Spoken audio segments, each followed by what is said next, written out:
야고보서 12장 하반절 뒷부분에 있는 말씀을 함께 받으셨습니다. 저희가 삶을 살고 인생의 길을 걸어가는 동안 빛이 많이 있을 때는 빛을 잘 몰라요. 그런데 캄캄한 어두움이 임해보면 빛이 무엇인가, 그때 한 줄기 빛이 얼마나 소중한 빛인가 하는 것을 그때 알게 되거든요. 그런데 우리가 그 빛을 즐거워하고 또 빛을 감사하고 또 빛이 내 안에 충만한 삶을 믿음 안에서 걸어가는 것이 대단히 소중하고 얼마나 중요한지 모릅니다. 그 빛을 즐거워하고 빛과 함께 서는 것 참 소중한데, 이 시간 우리 자유에 계신 분들 서로 한번 문안하겠습니다. 집사님, 늘 주님의 빛이 충만하시기를 축복합니다. 그렇게 서로 인사 한번 하겠습니다. 주님의 빛이 늘 충만하시기를 축복합니다.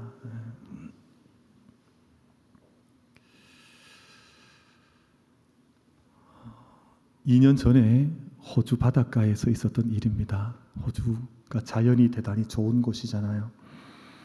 근데 그 호주 한 해안에 270만이나 되는 어마한 숫자의 그 고래가 좌초가 되었습니다. 그러니까 아마 해변가에 새카맣게 많은 그 거대한 고래가 좌초가 되었는데, 많은 사람들이 달려들어서 바다로 다시 보내려고 애를 많이 썼습니다만, 당시에 3분의 1, 약 90여 마리가 죽음을 맞이했습니다.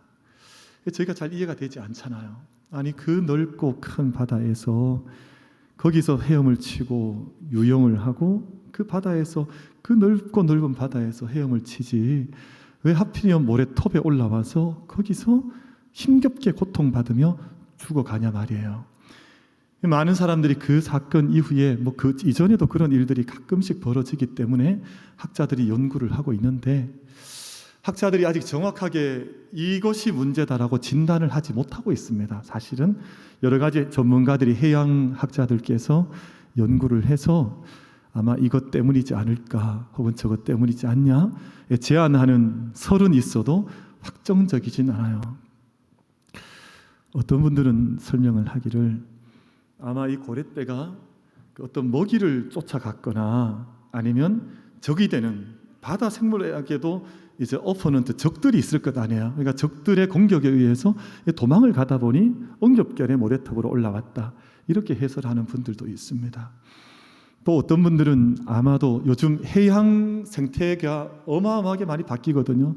수온도 바뀌고요, 먹거리도 바뀌고, 이 동물들도, 이 해양 동물들도 고통 속에 있다 보니 기후 변화라든지 환경의 변화에 의해서 어떻게 그 모래톱으로 올라왔을 것이다, 이렇게 설명하는 분들도 있는데, 가장 설득력 있는 주장이 한 가지가 있습니다. 이게 뭐냐 하면, 고래라고 하는 동물은 지능이 높거든요. 그러니까 자기 종족들과 함께 계속해서 주파수를 보내면서 함께 자기들만의 독특한 주파를 통해서 대화를 하고 또 함께 사귀기도 하고 집단 생활을 해야 하는데, 바다에 배가 너무 많아졌다는 거예요. 배가. 그래서 거대한 배들이 오가는데 배의 그 어마어마한 엔진 소리들, 그리고 거대한 잠수함들도 요즘 얼마나 많아요. 제가 최근에 한 가지 깜짝 놀란 것이 있습니다. 여러분, 우리가 하늘을 들어서 날씨 좋은 날 하늘을 보면 위에 별이 많은 것 같죠. 우리가 깜짝 속았수다래. 별이 아니에요. 인공위성입니다. 인공위성. 그러니까 우린 별이라고 생각했지만 사실 우리 눈에 보이는 건 인공위성이 지금 하늘에 새카맣게 붙어 있는데 우리 이게 별이라고 생각을 했던 거예요. 지금 인공위성을 나라마다 쏘아서 하늘에 버려진 쓰레기도 많고 하늘도 지금 엉망이 되어져 있는, 선진국들이 책임을 좀 져야 되는 상황인데, 바다 상황도 마찬가지입니다. 바다도 잠수함들이 다 바닷속에서 심해에서 움직여 다니죠. 큰 배들이 있죠. 그러니까 엔진 소리나 저마다의 굉음을 내고 다니니 이 고래들이 자기들이 원래는 주고받아야 될 언어를 다 차단당했다는 거예요. 함께 어미 고래와 새끼 고래가 함께 서로 대화를 해야 하고, 실제로 그리고 형제 고래끼리, 친구 고래끼리 서로 의사소통을 해야 하는데, 이 배 소리, 인간이 내는 소리 때문에 이게 더 이상 고립되어져서 살아갈 수가 없으니 조금 심각하게 해설하는 분들은 집단 자살이라고 씁니다. 집단 자살. 그러니까 지능은 높은데 외롭다는 거예요. 지능이 높은 반면에 모든 대화가 단절되어지고 들려지질 않으니 고래가 모래톱에 올라와서 함께 죽음을 맞이하는 그 일을 하는 것 아닌가라고 해설하는 일군의 해양 학자들도 있습니다. 그럼 사람이 우리가 충분히 그렇게 짐작해 볼 수 있습니다. 왜냐하면요, 사람이 사랑을 받아야 하거든요. 서로 관심을 받고 사랑을 받고 건강한 관심, 건강한 사랑, 건강한 정을 적절하게 늘 나누고 함께 공유해야 하는데, 이것이 만약 끊어지게 되면 흔히 하는 것처럼 수어사이드, 자살이라고 하는 행위가 나타나는 것이거든요. 동물의 세계도 마찬가지라는 거예요. 이상한 증상이 나타나고 방향을 잃어버리고 헤엄을 쳐야 될 길을 놓쳐버리고 그런 일들이 벌어져요. 여러분, 동물들 중에도요, 해양 동물이 아니라 일반 동물들도 심각한 스트레스를 받으면 그 자리에서 뺑뺑 도는 일이 벌어지면 방향을 잃어버리는 거거든요. 길을 알지를 못합니다. 근데 이런 일들이 동물뿐만 아니라 사람에게도 벌어지는데, 사람도 건강한 사랑, 건강한 정을 함께 잘 적절하게 나누지 못하면 삶의 방향을 잃어버린다는 것입니다. 2010년에 미국에서 독특한 특별한 웹사이트가 하나 생겼는데요. 웹사이트 제목이 뭐냐 하면 나중에 혹시 쳐보셔도 나옵니다. Rent a Friend라고 하는, 무슨 말이냐면 친구를 빌려줍니다. 이게 2010년에 미국에서 생겼던 웹사이트예요. 그러니까 친구가 없어요. 만날 친구가 없으니까 이렇게 해서라도 뭐 같이 밥을 먹거나 산책을 하거나 취미생활을 할 때 친구가 없으니 친구를 빌려주는 사이트가 생겨서 전 세계에서 60만 명의 회원으로 가입해 있습니다. 제가 오늘 아침에 확인했으니까 거짓말 아닙니다. 확인하고 제가 올라왔거든요. 60만 명. 대구에서 제가 그 렌트 어 프렌드라고 이게 치면 이 지역에 친구 찾는 사람들이 갑자기 화면에 쫙 떠요. 이름도 뜨고 어디에 살고 있는지. 그런 사이트가 생겨야만 친구가 생겨지는 시대로 우리가 들어와 있다는 것입니다. 현대인들이 점점 더 외로움, 론리스라고 하는 외로움을 호소를 하고 있는데요. 세계 28개 나라에서 글로벌 인식조사를 통해서 조사한 바에 따르면 지난 6개월 동안 5명 중에 2명이 나는 점점 더 외로워졌다, 이렇게 호소를 해요. 그러니까 40%가 넘는 사람이잖아요. 나는 외롭다. 이게 전에는 알게 모르게 외로운, 지금은 분명하게 외로워서 무기력해지거나 힘을 잃어버리거나 삶의 기쁨이 없어져 버리거나 이런 일들이 우리 생활 속에 이제는 40%의 사람들이 이 증상을, 이 심틈을 호소를 하고 있다는 것입니다. 2018년에 영국에서 재미있는 일이 하나 벌어졌는데요. 세계 최초로 정부 안에 부서가 신설되었는데, 우리 뭐 예를 들어 뭐 경제기획부, 뭐 여성가족부, 뭐 이런 부서가 다 정부 안에 있잖아요. 근데 영국에서 2018년에 생겨진 부서의 이름이 뭐냐 하면 고독부라고 하는 부서가 생겼습니다. 그러니까 Ministry of Loneliness라고 하는, 이제 인간의 고독의 문제를 전문적으로 다루는 정부의 부처가 영국에서 2018년에 생겼습니다. 그리고 이 부처의 장관은 체육시민사회부 장관이 이 직분을 겸직을 하게 해서 자기 국민들의 외로움의 문제에 대해서 정부가 관여하는 그런 일들이 벌어지게 되었습니다. 근데 영국에 조사를 했는데요. 2018년 4월에 조사를 했는데 영국의 성인의 45%가 외롭다는 거예요. 아니, 영국 국민들이 있는데 45%가 질병처럼 경험하는 것이 나는 외롭다. 그러니까 정부에서 기관을 만든 거 아니에요. 정부에서 부서를 만들어서 외로움을 관장하는 부서를 만들었다는 거예요. 근데 우리 만민교회 성도님들한테, 예배자들 한번 여쭤보고 싶습니다. 여러분, 그럼 우리나라는, 한국 사회는 얼마나 많은 사람들이 외로움을, 나는 외롭다, 일상에서 평소 외로움을 나는 느낀다, 한국 사람들은 몇 퍼센트 이 정도 답을 할 것 같습니까? 저희는 다 외롭지 않으시죠? 제가 지금 답변을 몇 퍼센트 해야 될까 좀 고민하실 것 같은데, 여러분, 영국 사회는 45%가 외로워서 정부 부처가 생겼는데 한국인들은 답변하기를 55%가 외롭다 그랬습니다. 그러니까 지금 우리 주변에 있는 많은 사람들 중에 두 사람 중에 한 사람 만나면 나는 뭔가 지금 내 정신적으로 내 삶에 뭔가 허전함이나 외로움 때문에 때로는 불행하다고 느껴지기도 하고, 때로는 누군가를 의지할 데가 없다 그러기도 하고, 두 사람 중에 한 사람이 그런 심적인 고통을 실제로 호소하고 있다는 연구 결과가 나왔습니다. 그런데 이 연구 중에 사회적 고립도라고 하는 연구 분야가 있습니다. 사회적 고립도, 이 두 가지를 측정하는 것인데요. 첫 번째는 당신이 병이 들었을 때 당신 곁에서 당신이 도와줄 사람이 있습니까? 근데 이게 없다는 거예요. 우리 한국 사회 안에 지금 사회적 고립도가 대단히 약해져 있고요. 두 번째는 감정적으로 뭔가 문제가 있어서 누군가의 상담을 받고 싶거나 전화를 한번 하고 싶거나 할 때 전화긴 들었는데 전화할 데가 없다는 거예요. 내 마음속에 내 마음속에 뭔가 문제가 있어서 누군가에게 좀 상담을 받거나 털어놓고 싶은데 털어놓을 만한 친구가 없다. 여기에 구체적으로 답변한 사람은 3분의 1이 나는 그렇다. 33%가 나는 실제적으로 이런 어려움 속에 있다라고 답변을 했습니다.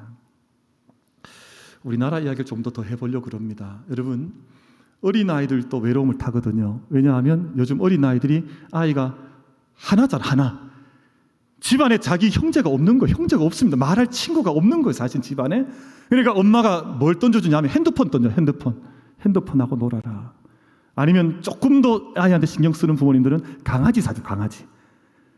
그러니까 이 사람이 친구가 되어 있는 게 아니라 강아지가 친구가 되어져 있거나 아니면 핸드폰이 친구가 되어져 있는데, SNS의 특성상 SNS를 하면 할수록 인간은 외로움을 더 느낀다는 거예요.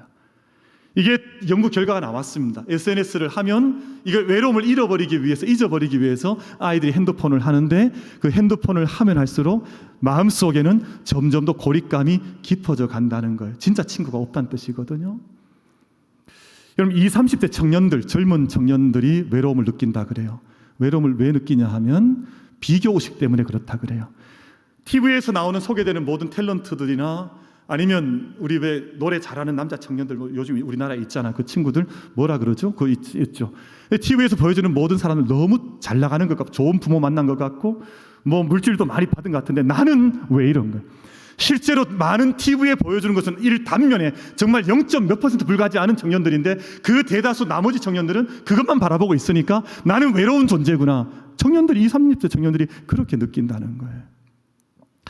40, 50대도 외롭다 그럽니다. 왜냐하면 지금 40, 50대들은 열심히 자라온 세대거든요. 옛날에 수학능력평가 시험 치고 뭐 학력고사 치고 해서 자라올 때 그때는 늘 경쟁만 했습니다. 친구를 부모님들이 만나지 못하게 했습니다. 친구 만나면 뭐 친구를 왜 만나냐. 근데 그러니까 친구를 만나는 법을 잃어버린 거예요.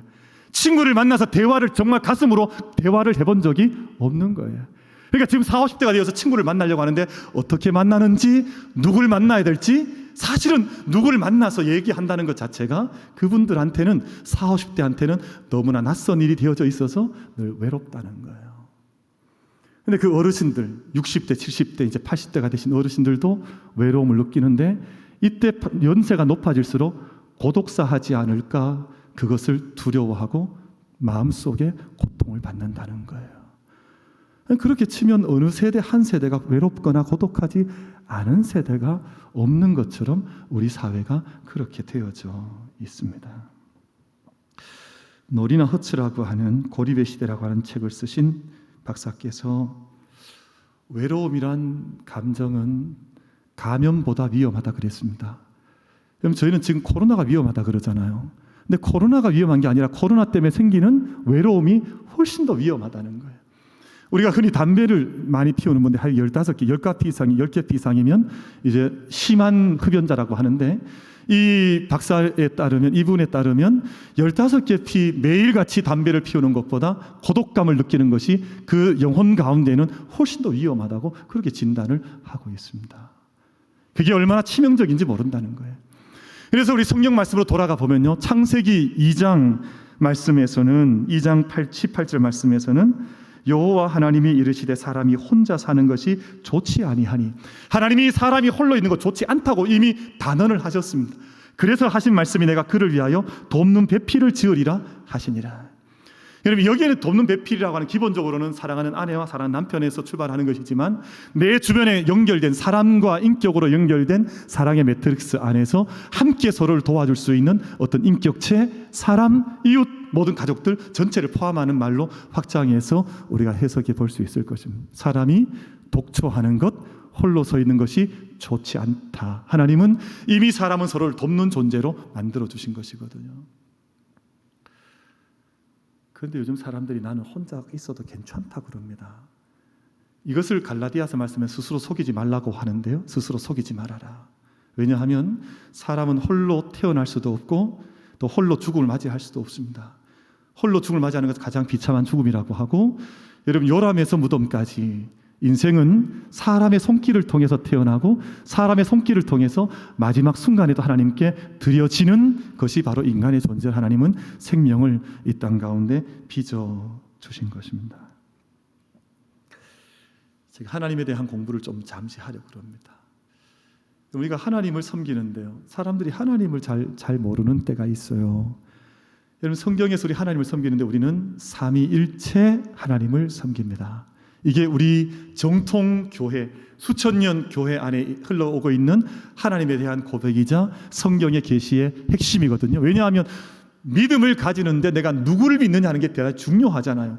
근데 여러분 저기 이단들도 다 하나님 믿는다고 하는데 이게 하나님, 엉뚱한 하나님 믿는 것이거든요. 하나님 아니에요. 하나님 아니에요. 자기를 투사해서 자기 욕심, 자기 욕망, 인간의 죄성 다 포함해서 만들어 놓고 난 후에 하나님 섬긴다고 하는데 바른 하나님 섬기는 게 아니에요. 그러니까 여러분 어떤 분들이 통일교랑 우리랑 같은 게 아니냐, 하나님의 교회랑 우리랑 같은 게 아니냐, 전혀 같지 않습니다. 하나님, 왜냐하면 섬기는, 고백하는 하나님이 다르기 때문에 전혀 다른, 그들이 같다고 이야기해서 교회라는 이름을 쓸지 모르지만 같지 않습니다. 그래서 우리 교회 안에서 섬기는 우리가 말씀을 통해서 받은 바 신앙으로 섬기는 하나님은 삼위일체 하나님, 영어에서는 트리니티라 그러잖아요. 성부 하나님, 성자 하나님, 성령 하나님, 세 분이 하나이시다. 그래서 삼위일체라고 하는데 성경은 삼위일체 하나님을 계시하고 계셔서 우리 삼위일체 하나님을 고백합니다. 그런데 이 삼위일체 하나님의 하나됨이라고 하는 것은 함께 머문다, 함께 섬긴다, 함께 사랑한다, 그래서 하나라고 하는 것을 이야기를 하는 것이거든요. 하나님이 창조 역사를 행하실 때에도, 이 땅의 구속의 역사를 메시아이신 예수 그리스도를 통해서 이 땅의 구속사를 행하실 때에도, 그리고 장차 이 땅의 모든 종말의 완성을 행하실 때에도 삼위 하나님께서 언제나 성부 하나님으로, 성자 예수 그리스도로, 성령 하나님으로 함께 하시면서 이 모든 구속의 일을 써나가시고 온 세상을 경영하시고 운영하신다 하는 의미에서 나는 하나님을 믿습니다 라고 고백을 하는 거예요. 그럼 예수님, 저는 이 장면이 가장 아름답고 그리고 삼위일체 하나님을 묵상하면 가장 마음에 와닿는 자리가 있는데, 그 자리가 어디냐 하면 예수님의 세례받는 자리예요. 예수님께 세례 받으시는데, 요한에게 세례를 받으실 때 요단강가에 들어가셨는데 그때 성령께서 비둘기처럼 머리 위에 임하셨다 그랬거든요. 성령의 강림 속에서 세례를 받으실 때 하늘 문이 열려서 하늘로부터 음성이 들렸다 그랬습니다. 이는 내 사랑하는 아들이요 내 기뻐하는 자라. 여러분 그 음성을 아마 그 강가에 모였던 많은 사람들이 잘 듣지 못했겠지만 영으로 그 음성을 듣고 깨달았던 이들의 증언을 통해서 우린 그 자리에 삼위일체 하나님이 사랑과 약속 가운데, 구속의 모든 경륜 가운데 함께 하셨다고 하는 사실을 우리는 기억하고 있습니다. 삼위일체 하나님이 항상 함께 하신다. 근데 이 하나님께서 우리와 함께 하시는 것을 모르는 사람들이 있습니다. 아니, 세상 사람들은 몰라요. 저기 밖에 있는 사람 잘 모르지만 믿음 있는 사람들은, 내가 믿는다 하는 사람들은 이것을 고백하고 아셔야 합니다. 하나님, 우리와 함께 하신다. 여러분, 하나님께서 우리와 함께 하시는 줄로 믿습니다. 이 제일 중요한 것이고, 내가 세상 끝날, 언제까지냐 하면 내가 세상 끝날까지 너희와 함께 하신다. 근데 우리 영의 눈이 때는 어두워지거나, 아니면 사도 바울이 바울 되기 전 사울이었을 때, 그 폭행자, 행악자였을 때는 눈이 가려져 있었거든. 하나님 함께 하시는 것을 보지 못했습니다. 근데 그때 예수님 만난 이후에 다메섹 도상에서 눈에 비늘 같은 것들이 떡 벗겨지면서 예수님의 세계를 바라보게 되었거든. 하나님 함께 하시는구나. 그때는 선명하게 하나님의 임재하심, 함께 하심을 고백하는 사람이 되었습니다. 여러분, 우리가 때로는 눈이 어둡거나 영적인 눈이 밝지 않아서 하나님 어떻게 함께 하시냐, 이런 불평이나 혹은 한계나 자기 죄성이나 어둠 속에 갇힐 때가 있을지 모르지만 오늘 힌트를 하나 드릴게요. 여러분, 우리가 믿음의 삶을 걸어가는 동안 십자가가 보이면 하나님께서 세상과 함께하고 계신 것을 고백할 수 있는 우리 모두가 되기를 주님의 이름으로 축복합니다. 십자가 보이면 하나님 함께 하시는구나. 부부가요, 결혼할 때 요즘은 그 교환 잘 하지 않던데 옛날에는 다 반지 교환했습니다. 반지 교환. 왜냐하면 이 반지가 동굴에서 영원한 것처럼 원이잖아요. 그러니까 우리의 사랑도 이 반지처럼 매듭이 아니라 영원하다 해서 반지 주고받았습니다. 그러면 남편이 좀 멀리 가 있어도 내가 반지 보면 남편이 지금 사랑으로 나와 함께 한다. 그거 고백하면서 가정을 지켜나갔습니다. 여러분 마찬가지입니다. 하나님께서 세상 속에 영원히 너희와 함께한다. 내가 너희를 어떻게 사랑했는지 내가 깨달아야 한다라고 주신 증표가 뭐냐 하면 십자가라는 증표입니다. 근데 그 십자가 어떤 십자가예요? 이 세상에 죄악에 빠진 사람들, 이 세상에 환난받은 사람들, 이 세상에 종된 삶을 살아가는 사람들에게 함께 내가 너희 그 자리 대신해서 내가 너희로 인해 가난하여지고 너희는 풍성한 삶을 내가 살게 하노라 라는 의미로 십자가에서 주님 돌아가시면서 우리의 주신 사랑의 증표가 십자가라는 증표 아니에요. 근데 이것이 영원까지 우리 주님 다시 오실 때까지 우리가 함께 한다는 거 하는 것을 보여주도록 우리 가운데 주셨던 선물이 십자가라는 선물입니다. 여러분 저희가 그 십자가를 바라볼 때마다 하나님 나를 얼마나 처절하게 사랑하셨고 모든 것 내어주시면서까지 사랑하셔서 사랑을 쏟아 부어주셨고 지금도 우리 육신에는 보이지 않을지 모르지만 영적인 눈 열어보면 하나님 우리와 함께하고 계신다고 하는 사실을 십자가를 통해서 함께 고백해 나갈 수 있는 우리 모든 만민 예배자들 가족들 다 되시기를 주님의 이름으로 축복합니다. 십자가 보실 때마다 가슴이 좀 두근거리실 수 있도록 기도하십시오. 하나님 십자가 바라보는데 제 마음속에 울림이 있습니다. 여러분 십자가는 보기 너무 우리 한국은 십자가 천지입니다. 십자가 천지. 제가 우리 아파트가 제가 사택이 9층인데요. 문 열고 이렇게 밤에 보면 붉은 십자가 대구 시내에 막 쫙 깔렸습니다. 이 보지 않을 방법이 없습니다.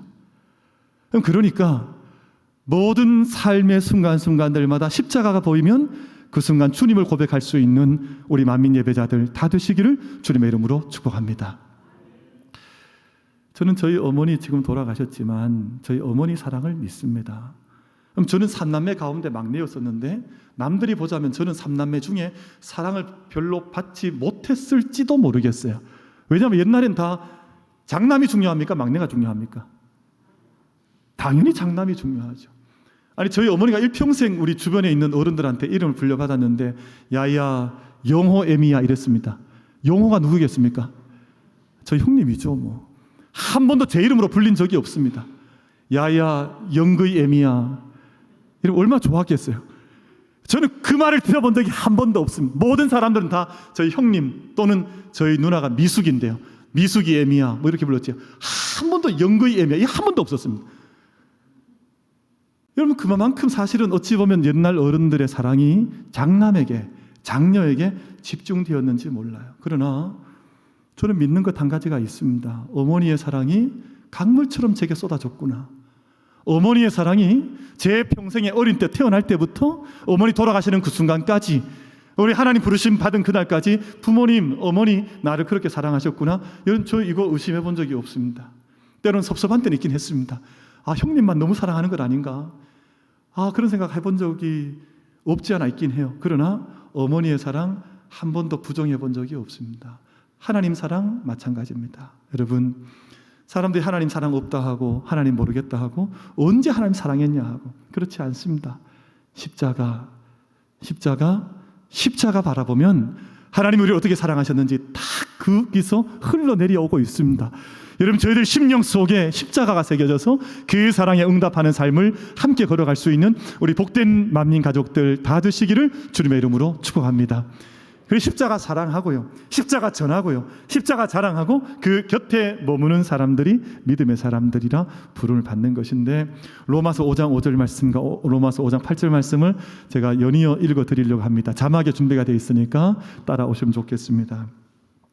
소망이 우리를 부끄럽게 하지 아니함은 우리에게 주신 성령으로 말미암아 하나님의 사랑이 우리 마음에 부은 바 됨이니. 이걸 소망하시면 좋겠어요. 내 마음속에 하나님 사랑이 폭포수처럼 부은 바 됐다고 하는 말은 폭포처럼 쏟아졌단 말이거든요. 내 마음속에 하나님 사랑이 부은 바 되어져서 이 사랑 가지고 나는 살아갑니다. 이 사랑의 능력 가운데 난 서 있습니다. 이 사랑을 받았으니 이 사랑의 능력으로 저는 믿음의 삶을 생명 부르시는 그날까지 저는 이 사랑 가운데 서겠습니다. 세상 사람들 외롭다 50% 이상이 다 외롭다고 하고 길이 없다고 하고 나는 사랑받지 못한다고 하는데, 믿음의 사람은 그런 고백하지 않습니다. 내게 부어주신 사랑이 내 마음속에 폭포수처럼 부어졌다고 하는데 이 사랑을 어떻게 부인할 수가 있겠습니까? 로마서 5장 8절 말씀 계속해서 읽겠습니다. 우리가 아직 죄인 되었을 때에 그리스도께서 우리를 위하여 죽으심으로 하나님께서 우리에 대한 자기의 사랑을 확증하셨느니라. 그래서 성경 말씀은 하나님의 러브레터인지 몰라요. 하나님께서 우리를 어떻게 사랑하셔서 빚어주셨고, 얼마나 고통받아 주셨고, 얼마나 우리를 사랑하셨고, 우리를 어떻게 구원하여 주셨는지 그 모든 것들이 기록되어져 있으니까 이걸 뭐 경전이라 그러고요, 이걸 뭐 어려운 책이라고 하고요, 그렇게 읽으니까 날마다 어렵죠. 하나님의 사랑의 편지라고 읽으면 암호가 해독이 되어져요. 하나님 나를 이렇게 사랑하시는구나, 그 안에서 발견하게 되는데, 그 사랑 알지 못하는 사람들이요, 지금 그 사랑 받지 못했다고 하는 사람들이 세상에서 몸부림쳐 사랑받고 싶다고 몸부림치는데 어디에 사랑받는지 알지를 못한 채 죽음 속의 외로움 가운데 죽어가는 것이거든요. 여러분, 우리 만민의 모든 가족들, 하나님의 사랑이 우리 가운데 부어진 바 되었다. 우리가 아직 죄인 되었을 때에 우리를 사랑하셔서 확증하셨다. 이 사랑의 고백이, 이 사랑의 약속과 말씀이 우리 모두의 말씀 되기를 주의 이름으로 축복합니다. 사랑을 많이 받고 나면 사랑을 할 수 있는 능력, 길이 자기 눈앞에 보이게 되는데, 오늘 저희가 읽으셨던 로마서 12장 9절에서 13절 말씀 속에 사랑에는 거짓이 없나니 이렇게 시작을 했습니다. 그래서 로마서 12장에서 15장까지는 전체가 사랑장인데요, 로마서가 어렵다는 분들이 있습니다. 어렵지 않습니다. 12장에서 15장까지는 너희 모든 삶의 터전이 사랑이 되도록 해라, 사랑엔 거짓이 없다라는 말씀으로 사랑을 말씀하고 있는데, 그럼 이렇게 말씀합니다. 여러분 한번 성경을 펼쳐놔 보세요. 9절, 10절, 11절, 12절, 13절. 너희가 형제를 사랑하느냐, 우애하느냐, 존경하느냐, 너희가 서로 섬기고 있느냐, 너희가 손을 대접하고 있느냐, 이 모든 것을 할 때 서로 먼저 하고 열심을 품고 섬기고 너희가 이 모든 것을 힘써서 하라라고 말씀을 하고 있습니다. 아마 저희가 좀 돌아보건대는 이 땅에 있는 그리스도인들이 하나님 사랑을 정말 받고 이 말씀이 내 마음속에 부딪혀 와서 내 안에 사랑의 영광로가 생겨나고 사랑의 중심이 딱하니 자리 잡았으면 1000만 성도가 이 땅에 5천만 백성들 섬겨가면 충분히 감당했을 텐데, 어찌 보면 우리가 이 사랑의 실패자들 되어 있는지도 모르겠습니다.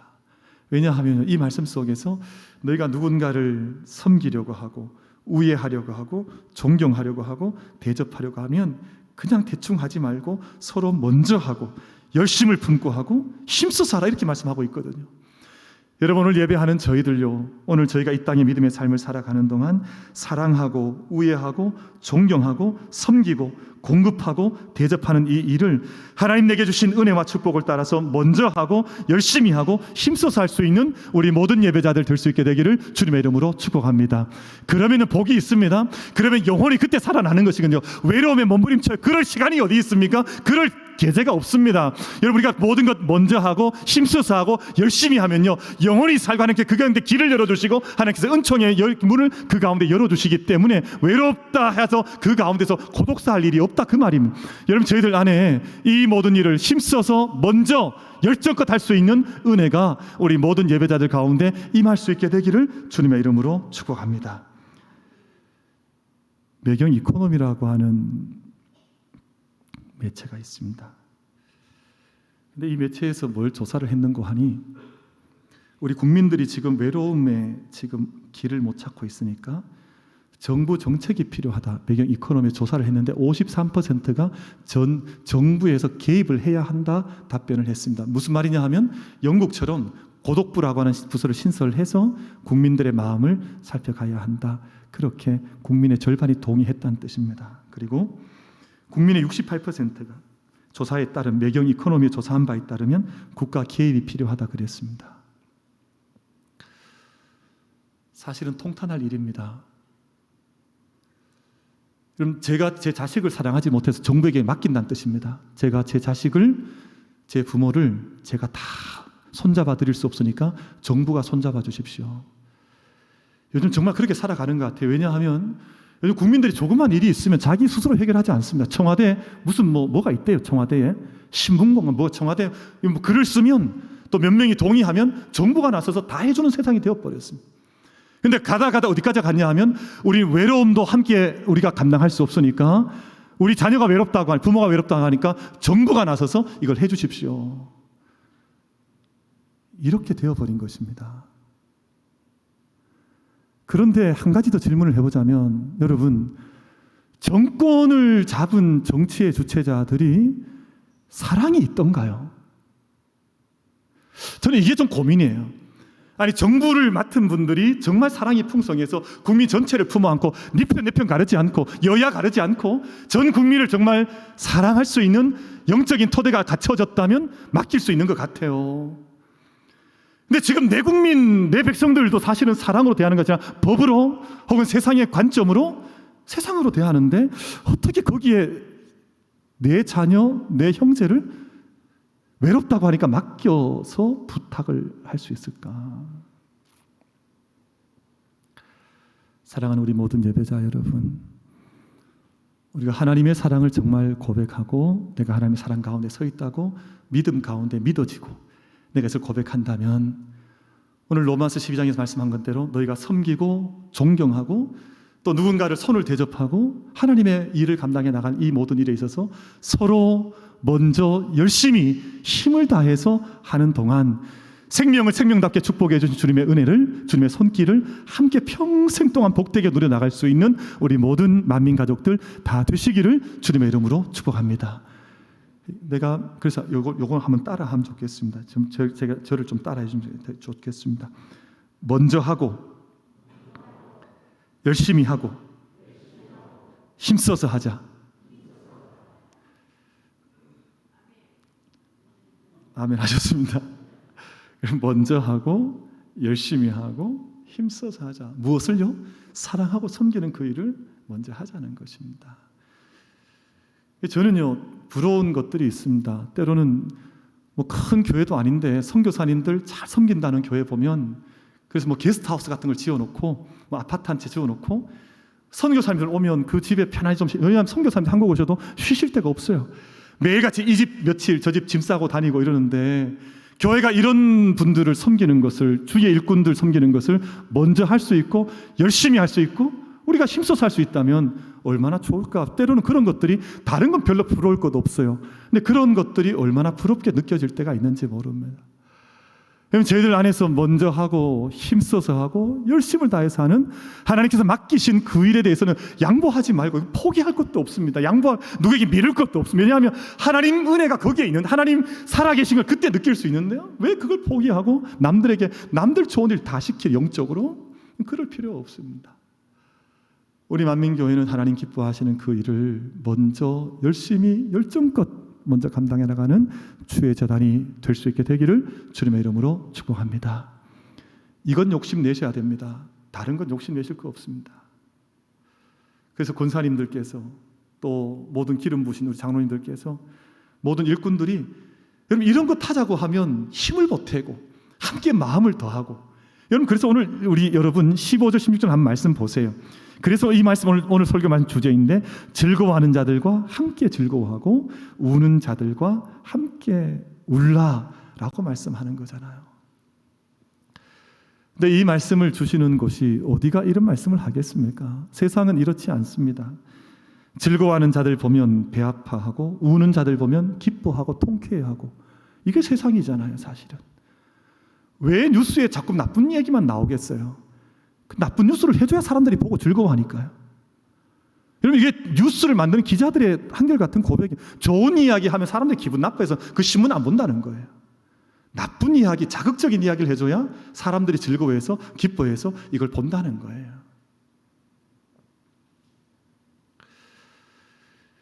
하나님 만나지 못한 사람들이 가지고 있는 영적인 특징이 바로 그것입니다.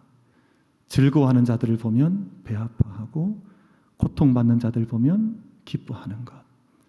그런데 로마서에서 말씀하는 바 하나님의 마음을 얻은 사람들은 이게 도치 바뀌는 거예요. 며칠 전에 일본의 한 정치 지도자가 길거리에서 유세를 하다가 죽음을 맞이했습니다.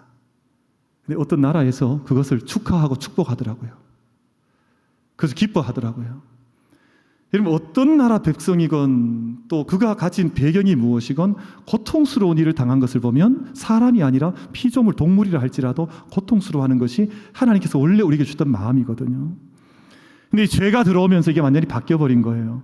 즐거워하는 자들 보면 가슴 아파하고 고통받는 우는 사람들 보면 기뻐하는 세상이 되어버린 거예요. 그러니까 왜 외롭지 않겠습니까? 왜 고통스럽지 않겠습니까?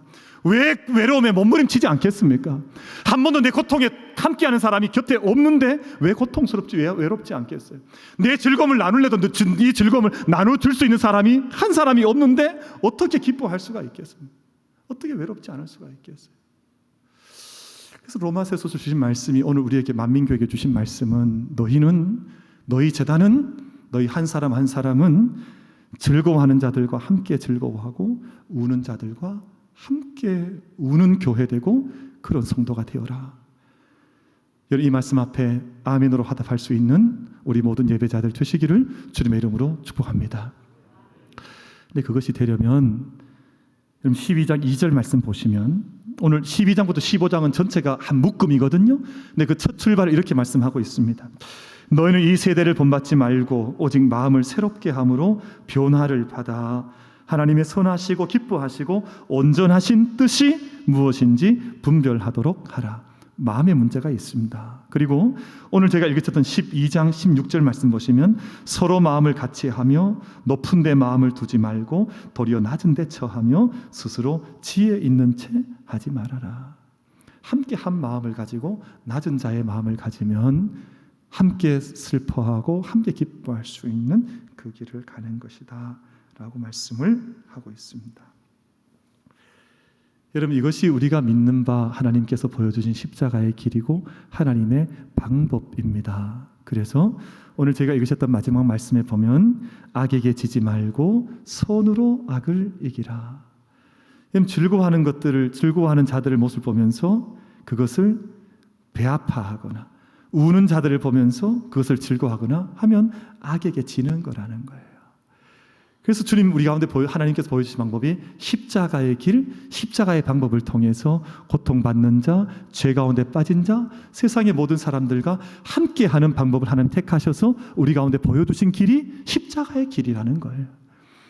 그래서 이것을 십자가를 통해서 죄가 있는데 하나님께서 그것을 심판하심으로 죄를 멸하신 것이 아니라 오히려 십자가의 방법을 통해서, 선을 통해서 악을 이기시면서 우리 가운데 구원의 길을 그렇게 비춰주신 것입니다. 우리 모든 만민 예배자들, 우리가 의의 병기로, 불의의 병기가 아니라 의의 병기로 우리 자신을 하나님께 올려드리면서 승리의 삶을 경주해 나갈 수 있게 되기를 주님의 이름으로 축복합니다. 기도하겠습니다.